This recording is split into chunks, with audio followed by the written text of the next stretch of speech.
Every day, we talk to our friends, recite at school, participate in different activities, post what we like on Facebook, educate people, and many more. These are the situations we experience when we have freedom of expression. However, not everyone is privileged enough to experience those. One may enjoy acquiring it, but others have to beg. During the Spanish colonization of the Philippines, the colonizers had control over everything a Filipino does. They had no choice but to accept that fact. If they start to speak up about their wrongdoings, they are fearful to try again. In exchange for freely expressing your thoughts requires suffering, and that has been the reality for many. Can Filipinos escape from the interference of voicing their speech?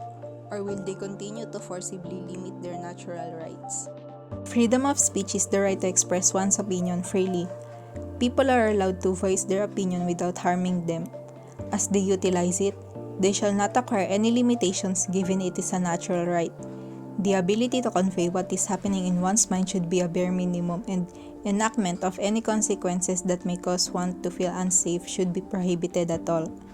This is automatically given to existing humanity. Hence, it shall serve its purpose well.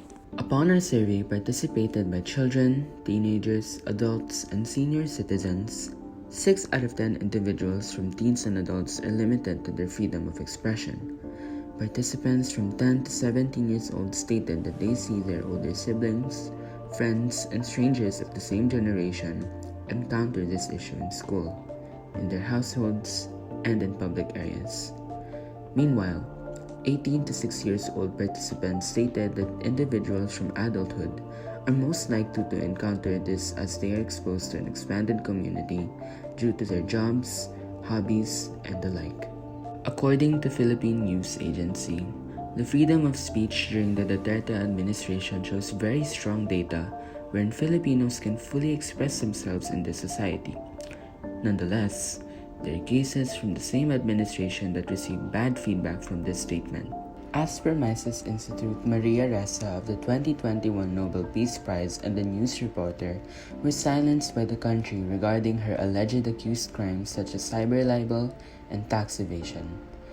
Criminal charges were filed against her, which resulted in a huge amount of criticism internationally. It started when she covered the anti-drug-related matters of President Rodrigo Duterte. Maria Ressa is the CEO of Rappler. Alongside being convicted, there is also Reynaldo Santos Jr. under cyber libel. Press freedom is a relatable topic under the issue of the right to expression. As they function to serve the media and the Filipinos, it is inevitable for the journalists to undergo these issues considering they cater to every section of the country, including politics. It is stated in the Article 3 or the Bill of Rights of the 1987 Constitution of the Republic of the Philippines that no person shall be deprived of life, liberty, or property without due process of law, nor shall any person be denied the equal protection of the laws under Section 1, and no law shall be passed abridging the freedom of expression or of the press or the right of the people peaceably to assemble and petition the government for a redress of grievances under Section 4. Despite the negative situations and impacts some, freedom of speech remains beneficial daily. In school, when we know our teachers or classmates are wrong, we stand up and justify their wrongdoings to prevent them in the future. When you want to express your opinions during recitations or simple conversations in class, it is also possible as long as we don't involve harming an individual deliberately.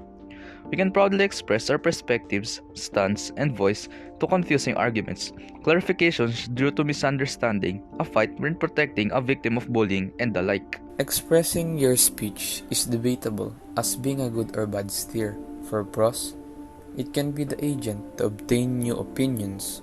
It can also expose and eliminate the wrongdoings of an individual, politician, or a powerful officer. It is a chance to voice our take on such issues. For its cons, it can unintentionally destroy a person's image. There's nothing wrong with expressing, but your choice of words can put an image at risk. It is an element for spreading misleading information, and it can also be verbal abuse if not properly used. This issue happens regularly. I hope the government can promote this law more. We should be respected for our natural rights, but these cases are inevitable. I hope they can contribute by initiating solid plans that can foster the issues, such as encouraging volunteers to conduct programs and seminars. They should use their power. If this is recurring every day, it means there's something wrong with the terms of the law. They're not scared. They can implement more laws or develop the structure of the regulation, make it more stricter and more serious. All I can do is to educate. Sometimes they fail to acknowledge that they are disrespecting the law, and it is unintentional due to a lack of knowledge. A simple spreading of data and research is already helpful. You can already say that this helps you accomplish your goal. Be an example. I have to be a role model. We should really start it from ourselves if we want to change. If we really want to prevent this from happening and keep the order and peace of the Philippines, we should be aware of our actions. In the end, it is a matter of successfully lessening this or continuously widespread of this issue. Everyone is a victim of this issue. It happens everywhere, and there are no exceptions to the target individual. May it be rich, layman, or marginalized people. We must always remember that this is what we should fight for until the very end of our last breath. This is our foundation. One thought can destroy your existence forever. That's the reality and the hardest pill to swallow. But we can slowly lessen this by doing our part as Filipinos. Our liberty of speech is what keeps us who we are right now. Mentally, emotionally, spiritually, and physically. May we apply what is written in the Constitution of the country.